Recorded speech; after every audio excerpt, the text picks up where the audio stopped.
Bonjour à tous, bienvenue aux interviews de Lisa. Sur cette chaîne, nous traitons tout type de sujets autour des enfants et adolescents atypiques. L'objectif étant de poser un autre regard sur ces jeunes extraordinaires. Aujourd'hui, j'ai le grand plaisir de vous présenter, ou vous représenter pour ceux qui la connaissent déjà, Virginie Latour, qui est artiste du spectacle. Bonjour Virginie. Bonjour, bonjour. Bonjour. Merci de m'accueillir chez toi. Je t'en prie, avec grand plaisir. Merci Lisa. Et toi, tu as déjà travaillé avec des enfants en situation de handicap. Oui, alors c'est un peu particulier dans ma profession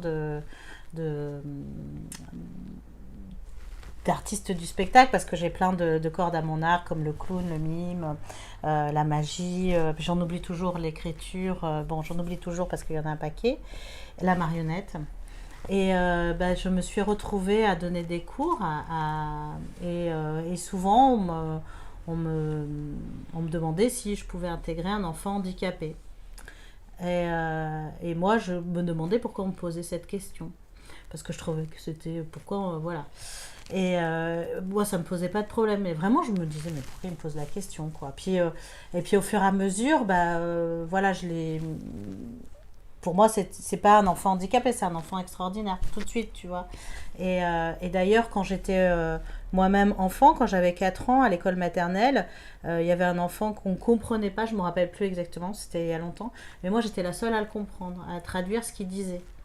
Voilà. Et ça me paraissait tout à fait naturel de faire ça, c'était comme... voilà. Et en fait, maintenant, je sais par expérience ce qui se passe. Mais c'est comme si j'attirais à moi les personnes différentes, quoi. D'accord, tu as une sensibilité qui fait qu'elles viennent naturellement vers toi. Voilà, c'est ça. Mais moi-même, je suis un peu différente aussi. Enfin, moi, j'ai pas un handicap qui se voit. Je suis juste dyslexique et j'étais un peu autiste aussi en tant qu'enfant et Asperger. Donc, du coup, ça... C'est bien atypique quand même. Oui, c'est atypique aussi, voilà. Mais ce qui me permet aussi maintenant d'utiliser... mes facultés à d'autres points de vue. Mais on verra après. On va en parler, oui, bien sûr. Voilà. Ok, donc tu as travaillé pendant combien d'années avec les enfants en situation de handicap? Alors, avec les extraordinaires, j'ai travaillé, je sais pas, j'ai pas calculé justement, mais à peu près au moins une bonne vingtaine d'années, peut-être plus. D'accord. Sinon plus. Donc je me suis retrouvée à donner des cours comme ça avec des enfants, et à force de le faire, je me suis retrouvée aussi à être clown en hôpital, donc voilà, et du coup l'hôpital m'a amenée à l'IME, et du coup à force j'ai rencontré Tétine et Biberon, qui est une compagnie d'ailleurs que je te conseille d'aller les frapper à leur porte parce qu'ils sont super, qui est sur Aubagne et qui travaillent eux avec le théâtre et le handicap. D'accord. Et avec les enfants et les adultes, et je me suis retrouvée à donner des cours à des polyhandicapés, à adultes, mais aussi à des enfants, à intégrer des enfants dans des groupes de théâtre avec des enfants dits normaux, enfin bref, voilà. Des cours de théâtre. Voilà, des cours de théâtre. Et puis il y a 4 ans, la ville de La Ciotat m'a demandé, donc ça je l'ai fait jusqu'en décembre dernier, d'être à Bêche. Alors ça veut dire animatrice pour enfants en situation de handicap.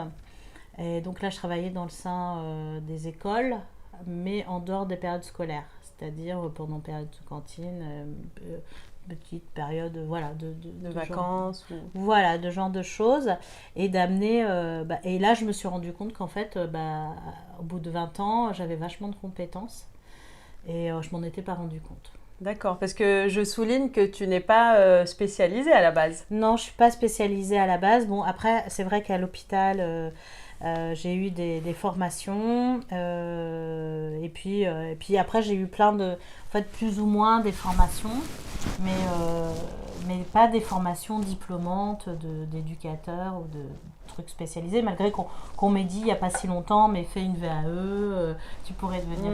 Mais bon, voilà, je reste dans mon élément à moi, voilà, pas D'accord. Pas d'éduc.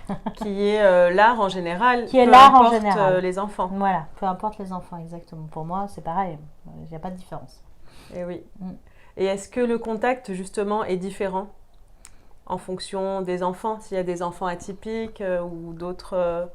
Moi, là où je vois la différence, si tu veux, c'est dans le sens où ça passe directement par le cœur. Et que c'est ça qui est vraiment intéressant avec ces enfants-là. Et que, voilà, et que finalement, pour moi, ils sont beaucoup moins compliqués que les autres. Que certains qui vont se dire plus normal, plus conventionnel, quoi. Moi, ce qui m'a toujours gênée, c'est qu'on veuille les inclure, les insérer, faire en sorte qu'ils deviennent comme les autres, qu'ils sachent lire, qu'ils sachent écrire, qu'ils aient un travail, qu'ils soient le plus autonomes possible, etc. Et en fait, c'est un peu dénaturer leur vraie nature. Et leur vraie nature, c'est d'être là, dans l'instant présent, et d'être dans un certain rayonnement d'eux-mêmes. Ce que notre société a complètement mis de côté, quoi. Donc voilà, moi j'adorerais que dans un futur, l'handicap soit reconnu comme une valeur d'être, plutôt que comme quelque chose qui est mis à part de la société. Et oui, qu'on pose le même regard sur tout le monde, peu importe ouais, voilà. si on a une difficulté, un handicap ou pas. Qu'on pose le même regard et puis surtout qu'on voit qu'en fait c'est pas un problème, que c'est plutôt au contraire un trésor. Pour moi, souvent le handicap, il est parce qu'on veut que, je vais redire, hein, mais on veut qu'on soit conforme à une société, à un cadre, à une logique de fonctionnement. Et en fait, ces êtres-là ne rentrent pas dans cette logique. Et ils sont complètement dans une autre qui est génialissime, qui est d'être. Voilà. Et que nous, on ne sait pas forcément... Non, on ne sait pas forcément être, juste être. Et on cherche toujours à être dans le faire et dans la production. Alors que là, c'est des êtres d'être, et ils ont une relation qui n'est pas dans le mental, mais qui va être dans le cœur avec autrui. Et je pense que de ces êtres-là, on peut beaucoup apprendre. D'ailleurs, qu'est-ce que ça t'a apporté justement de travailler avec des enfants différents ? Qu'est-ce que ça m'a apporté ? Ça m'a apporté de voir ça, et de me rendre compte que c'est une richesse. Voilà, c'est une vraie richesse. Une vraie richesse. Une vraie richesse. Et ouais, il y a... Et peut-être ce que je peux dire aussi, c'est par rapport à l'affect. Souvent, je rencontre... bon, c'est vrai qu'il y a des problèmes avec la sexualité, avec la pédophilie, avec plein de choses comme ça qui sont... où du coup, par rapport à l'adulte qui travaille avec l'enfant, où on interdit l'affect, tu vois. Et je trouve ça dommage parce que, sous prétexte qu'il peut y avoir ce genre de déviance, alors que l'enfant, que toutes sortes d'enfants, hein, que soit, a besoin vachement de l'affection pour grandir, pour s'élever. Et pour élever les enfants, on a besoin de les aimer, quoi, et de leur donner ce sens profond d'aimer. Et c'est par l'affection que ça passe. Et c'est vrai que les enfants en situation de handicap sont souvent plus dans l'affect, j'ai remarqué. Et avec eux, c'est évident que ça marche comme ça, quoi.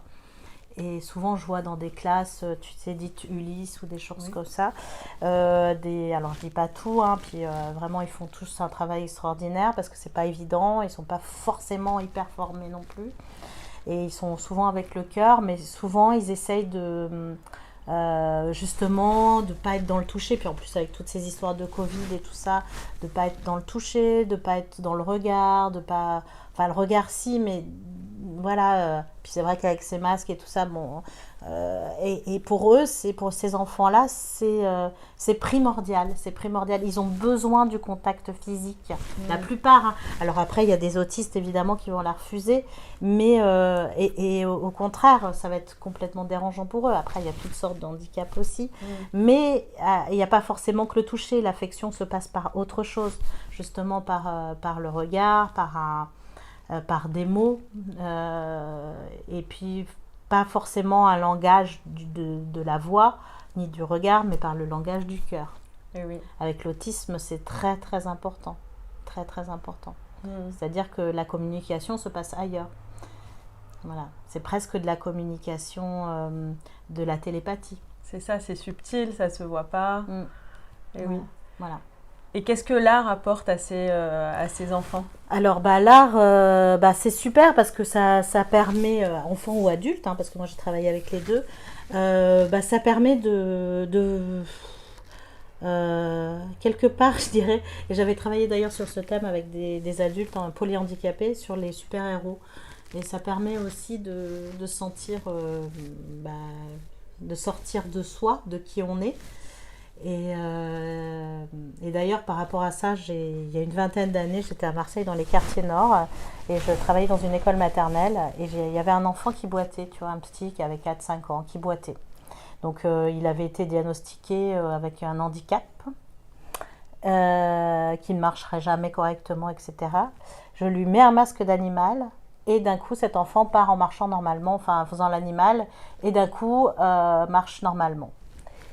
Avec l'instit, on se regarde, tiens, et en fait, non, il imitait sa mère qui avait un problème, qui boitait. Et en fait, cet enfant n'était pas handicapé physique. Voilà.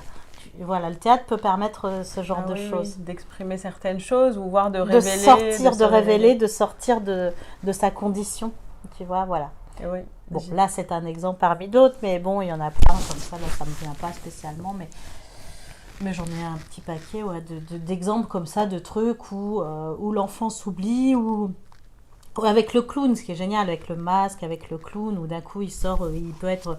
Le clown, c'est un personnage qui permet d'être soi, mais de sortir de soi. Et d'aller plus loin. Et donc, c'est déjà un peu un extraterrestre, le clown, tu vois. Et un enfant qui va être clown, il va retrouver des capacités en lui, le rire, d'être décalé, que d'un coup un accident, de faire tomber quelque chose, en fait c'est pas un accident, que c'est un vrai, que ça permet d'aller, que l'accident permet de transcender quelque chose et que ça devienne drôle, tu vois, et par l'humour. Voilà, de toute façon, l'humour pour les enfants différents, c'est super important aussi. Le dialogue avec l'humour, l'échange avec l'humour, quoi. Le rire, et de ne pas prendre tout au sérieux, et de dédramatiser, enfin, toutes ces choses-là, quoi. Voilà. Et toi, en tant que clown, tu vis exactement ça. Oui. Enfin, moi, je ne le suis plus, la clown, actuellement. J'ai arrêté, mais pendant 20 ans, je l'étais professionnellement. Et oui, tu as cette vie, t'as cette vie-là. Oui, tu es complètement décalé. Tu es un personnage à part. Et donc, toi, tu as parlé d'une dyslexie, de trait autistique Asperger quand tu étais enfant. Comment tu as vécu ça? Par contre, dyslexie, je l'ai toujours. Hein. Je suis incapable de... Encore, ma droite et ma gauche, c'est très, très compliqué pour moi.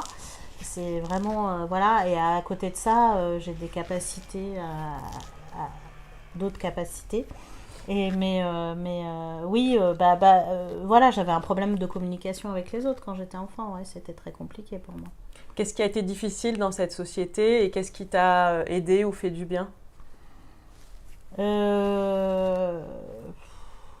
Qui m'a aidé, c'est le théâtre, moi, ça m'a sorti. Ah oui. Ça. Ouais, je pense que vraiment, j'aurais pas eu ça. Très jeune, j'ai commencé et ouais, ça m'a franchement... Pour l'expression? Ouais, pour tout, quoi, pour tout. Ok. Pour travailler, ouais. C'est sûr que c'est pas l'école. Tu es la preuve vivante alors qu'on peut avoir des handicaps et faire des choses extraordinaires, géniales, et bien s'en sortir. Oui, bien s'en sortir, malgré que bon, c'est vrai que je reste quand même, il y a quand même des petites choses, quoi, comme la droite et la gauche. Je ne peux pas écrire sans faute d'orthographe, voilà. Pour moi, c'est du chinois d'écrire sans faute d'orthographe. Je ne sais pas. Est-ce que c'est handicapant pour toi aujourd'hui? Ça peut être encore un handicap, oui. Je sais que j'ai été un peu bannie de pas mal de choses au niveau... tu vois, par exemple, quand il faut envoyer un dossier de subvention, tout ça, voilà, les gens, ils regardent vachement les fautes, tu vois, il faut vachement attention à ça, alors qu'on s'en fout. On juge beaucoup. Voilà.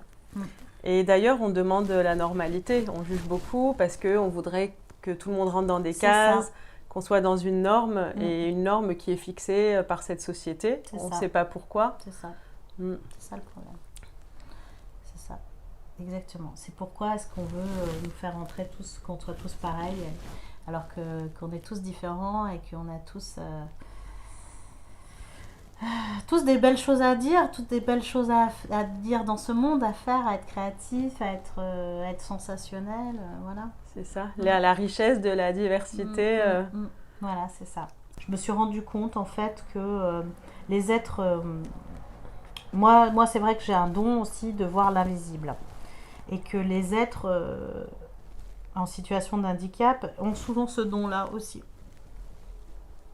De voir l'invisible. Souvent, ils sont amenés souvent, on les prend un peu comme des fous d'ailleurs, qui parlent à voix haute ou des choses comme ça, ou qu'ils ont... enfin voilà, que par exemple les enfants autistes sont dans un monde à eux et tout ça. Et en fait, ils sont dans un monde qui est à eux, mais qui est ailleurs aussi. C'est-à-dire qu'ils sont complètement en lien avec l'invisible. Et ça, c'est assez extraordinaire. Et en fait, on ne pense pas que c'est extraordinaire, que c'est un vrai don, tu vois. Et c'est dommage. Et en fait, ils émanent une autre vibration. Donc, on peut complètement communiquer en télépathie. D'accord. D'ailleurs, il y a des méthodes qui existent justement de communication non verbale avec des personnes qui ne peuvent pas parler pour différentes raisons. Voilà. Ça existe. Donc, voilà. pour toi, ça se situe à ce niveau-là. Ah bah oui, complètement. Moi, par exemple, qui fais de la communication animale, pourquoi c'est possible de communiquer avec un animal et pourquoi pas avec un enfant autiste. Oui. Voilà. Donc il faut qu'on nous apprenne. C'est simplement de changer de son champ de vision de la vie, quoi. Exactement. Voilà. Et qu'en fait, bah oui, on peut communiquer avec tout. Et un enfant autiste, il n'y a aucun problème de communication avec, si on y va avec le cœur et sans préjugés. Moi, par expérience, j'ai une enfant. C'était une enfant qui avait un petit autisme, mais à force de communiquer comme ça avec elle, à force de croire en elle, de l'amener aussi avec le théâtre et tout ça. Je lui ai fait faire du clown. Ça a été pour elle. Elle a fait un spectacle, elle s'est montrée aux gens et tout ça. Et puis, non, on m'a dit, dis donc, elle est plus autiste. Voilà. Bon. Alors, moi, je rigole parce que plus autiste, pour moi, ça veut rien dire, quoi. C'est elle. Elle est comme elle est. Elle est comme elle est. Et on se rend compte en fait que quasiment tout le monde, voire tout le monde, enfants, adultes, on a des choses différentes qu'on pourrait qualifier d'atypiques. On pourrait dire on a tous des handicaps. Bien sûr. Oui. Bien sûr. Bien sûr, tout le monde a des handicaps. Tout le monde. Tout le monde est extraordinaire finalement. Oui. Voilà. Et donc toi, tu as travaillé combien de temps dans le milieu du spectacle ? Une trentaine d'années. Une trentaine d'années. Et là, tu as arrêté ? Ouais, maintenant j'ai arrêté. Maintenant, je fais maintenant, j'ai créé une chaîne YouTube qui s'appelle Canal Virgin, où j'ai des canalisations, où je reçois des messages. Et donc, je peux le dire, c'est un peu, entre guillemets, de la voyance, quoi. Mais du coup, je fais des guidances individuelles. Donc maintenant, je me mets plus à être là-dessus. Et c'est vrai, par exemple, je sors un peu de ce que je suis en train de dire, mais d'un coup, je pense à ça. Par exemple, des jeunes qu'on va diagnostiquer de schizophrènes ou de tout ça, souvent, je me suis rendu compte que en fait, ils sont chamans, ces gens-là. Tu vois, ils sont guérisseurs. Et qu'ils ont une autre... des enfants qui ont grandi normalement, qui d'un coup, à l'âge adulte, pètent un câble, et qu'on va donner des médicaments, qu'on va mettre en hôpital HP ou des choses comme ça, souvent en fait dans les sociétés avant, c'était justement le don qui se dévoilait. D'accord. Et ça aussi c'est un vrai problème. C'est un don qu'on exploitait ? Oui, qu'on exploitait. Et qu'on ne fait pas. Et qu'on ne fait plus maintenant, on bourre de médicaments, puis c'est tout, quoi. Comme pour les handicapés. Les handicapés lourds, on les bourre de médicaments, alors que c'est des êtres qui voient d'autres plans, et c'est des êtres qui sont en lien avec l'invisible, et c'est extraordinaire d'avoir ce don-là. Et ça, c'est pas mis en avant. Le don du cœur n'est pas mis en avant. Et puis, il y a aussi le don de... et donc, aussi le problème qui n'est pas aussi traité et qui est essentiel, c'est que quand tu es canal, ben moi je suis canal, c'est que quand tu reçois, donc ces enfants qui reçoivent, eh ben, ils peuvent recevoir comme ils ne savent pas et comme les adultes autour ne le gèrent pas du tout, ils peuvent recevoir aussi des choses très négatives et être emprunts à des entités. Et donc des fois, je le vois, des regards qui se perdent et tout ça, des choses et c'est parce qu'il y a une entité qui attaque. D'accord. Alors que si ça s'est traité différemment, ben, d'un coup on a un autre champ de possibilités. Comment ça pourrait être traité? Eh bien, simplement en dégageant. Tu vois, en dégageant la personne. Mais déjà en ayant conscience de ces attaques-là. D'accord. Et en ayant conscience d'un différent niveau de vision, de vibration, comme tu dis, c'est ça qui peut paraître nouveau pour certaines personnes, mais qui en fait date depuis très très longtemps et peut-être qui existait, qui n'existe plus. Alors oui, vraiment, par exemple, on voit chez les Amérindiens, dans les sociétés amérindiennes, quand on étudie, les gens handicapés, c'était pas ils avaient une façon très très ouverte de prendre le handicap, quoi, qui était plutôt comme un don, justement, quelqu'un de à part. Mais ils avaient aussi une façon de traiter l'homosexualité qui était complètement intégrée, en fait, qui était... Enfin, tout était normal, en fait. Oui, oui. Tout faisait partie de la vie. Ouais. On est comme on est. Voilà. Avec nos faiblesses. Cette société, complètement, on voulait que, voilà, tout le monde soit hétéro, que tout le monde soit blanc, que tout le monde, voilà, ait les dents comme ça. Dans notre société actuellement, c'est ça. Il faut que la femme, elle ait des gros nichons, des fesses comme ça, des machins. Enfin, vraiment, on est dans un truc, waouh. Ou si d'un coup, tu ressembles pas au type, ben... Ça ne va pas. Ben ouais, ça va pas, quoi. Ouais. Si t'as pas eu ton bac, si tu as des petits seins, non mais c'est vrai, hein, je veux dire que tu t'es complètement mis, voilà, si tu es un peu rêveur, si tu es un peu, voilà, t'es pas normal, quoi, t'es pas, alors que bon. Et est-ce que toi tu penses qu'on a un espoir, qu'on va vers quelque chose de plus... Ah bah oui, moi je le sais, comme je vois l'invisible, je sais qu'on va vers quelque chose de bien. Mais il y a du boulot. Eh ben, il y a du boulot, mais on y va. On y va. Il faut garder espoir, on y va, on va prendre en considération tout ça. Forcément, ça va s'ouvrir. Forcément, ça va changer. Et puis je me rends compte qu'en le disant là avec toi, tu vois, ça amène le changement. Ah, super. Donc, si tu as quelque chose à dire aux personnes qui nous regardent pour conclure... de penser, d'élargir son champ de vision, déjà, par rapport à l'handicap. Et si vous êtes parent d'enfants handicapés, vraiment élargissez aussi ce champ de vision.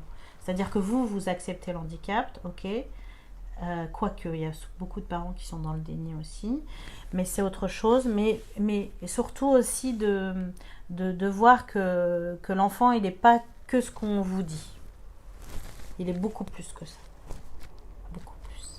Super. Merci beaucoup, Virginie. Et que souvent, en fait, c'est pas vous qui allez le mettre, qui allez trouver des solutions. Mais en fait, si vous êtes à l'écoute, c'est lui qui trouvera ces solutions et qui vous en apportera. Et qui vous apportera une autre vision de la vie. Voilà, je pense que ça, c'est important. C'est beau. Ouais. Et ouais. Ben, c'est tout ce qu'on souhaite, hein, c'est de poser un autre regard et le regard du cœur. Merci Lisa, c'est très chouette, continue. Je te souhaite vraiment de continuer comme ça sur cette voie. Eh ben, merci. Sur ce beau rayonnement. Merci beaucoup Virginie. Merci. Merci à vous de nous avoir regardés. J'espère que ça vous a plu. Je mettrai dans la description le contact de Virginie ainsi que sa chaîne YouTube. Ouais, pas de problème. Également. Et je vous dis à très bientôt pour une nouvelle interview. Bye bye.